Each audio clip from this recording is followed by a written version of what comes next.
सच्चिदानंद रूपाय विश्वोत्पत्त्यादि Hathaway तापत्रे विनाशाय श्री कृष्णाय वयं नमः। आइए हनुमंत विराजिए कथा कहो मत अनुसार प्रेम सहित गति धरो तो बैठिए पवन कुमार। चला हूँ नाम तेरे पर पवन सुत तेरा दीवाना बचा कर हर मुसीबत से मुझे मंजिल पर पहुंचाना। आज नेमसा क्षेत्र में बैठे हुए सूत जी महाराज सौनक आदि ऋषियों को भगवान की पावन कथाएं श्रवण करा रहे हैं।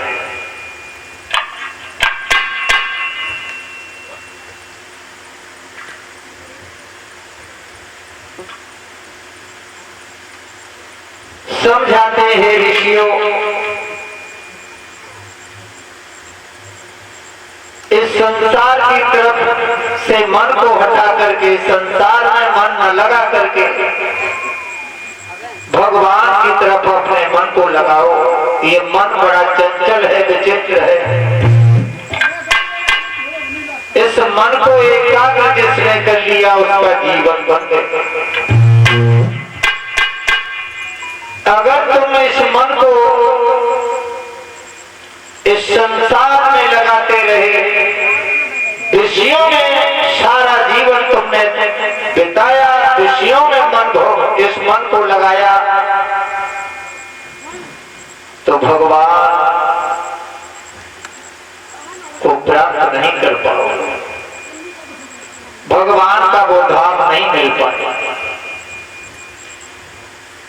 ये मन बड़ा बलनकारी है, इसलिए इस मन को एकाग्र करते हुए संसार की तरफ से अपने मन को मोड़ते हुए आप भगवान के चरणों में अपने मन को समर्पित कर दो।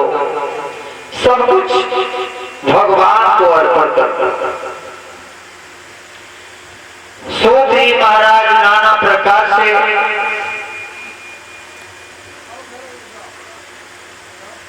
सौनक आदि ऋषियों को समझाते हुए श्रीमद् भागवत की पावन कथा को श्रवण करा रहे हैं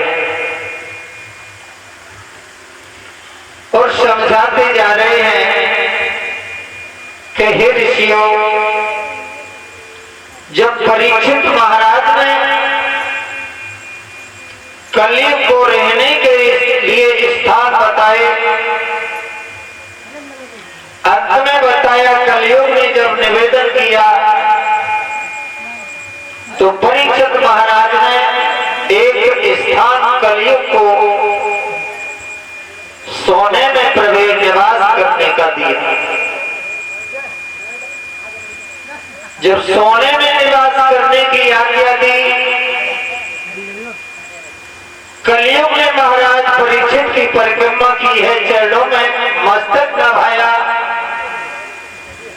और जो मुकुट महाराज परीक्षित धारण किए हुए थे उसी मुकुट में कलयुग प्रवेश कर गया। समय गुजरता गया, मेरे भगवत धनियों, महाराज परीक्षित जंगल से लौट करके राजधानी आए हैं, मुकुट को उतार के रखा है, आनंद से जीवन यापन कर रहे हैं। बड़ा ही पवित्र राज चल रहा है। परीक्षित के राज में किसी बात की कोई कमी नहीं है।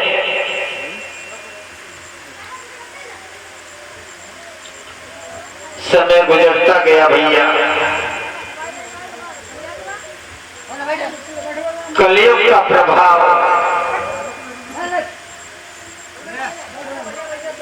बढ़ता गया। परीक्षित कोई मामूली राजा नहीं थे, बड़े धर्मज्ञ राजा थे,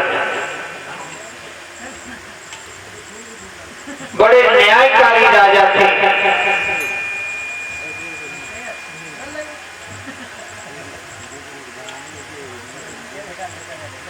मेरे भगवत प्रेमियों, कलयुग के राज में अधर्म बढ़ता है, कलयुग में अधर्म बढ़ता है, धर्म घटता है। महाराज परीक्षित नहीं समझ रहे थे कि मैंने कलयुग को सोने का स्थान देकर के बड़ी भूल की।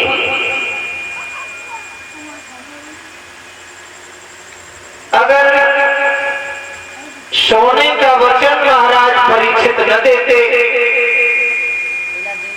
तो कलयुग का इतना प्रभाव महाराज परीक्षित के ऊपर न पड़ता। लेकिन भक्तों, कलयुग में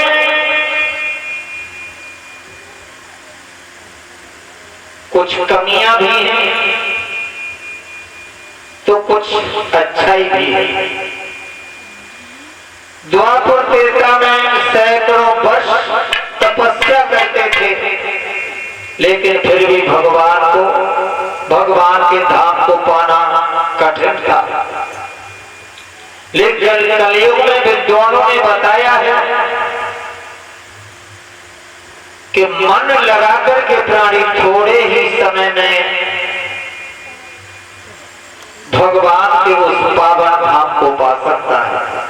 थोड़े समय मन लगा करके भगवान का ध्यान कर ले तो थोड़े ही समय में, पहले सैकड़ों वर्षों में भी भगवान का धाम नहीं मिलता था, लेकिन कलयुग में थोड़े ही समय में आप भगवान के धाम को प्राप्त कर सकते हो। लेकिन करें कब? मन लगा करके। और अगर तुमने ऐसे ही जीवन व्यर्थ बर्बाद कर दिया, विषय वासनाओं में पढ़ करके तुमने जीवन नष्ट कर दिया, तो ये बड़ा कीमती शरीर है। मनुष्य यानी बहुत कीमती है।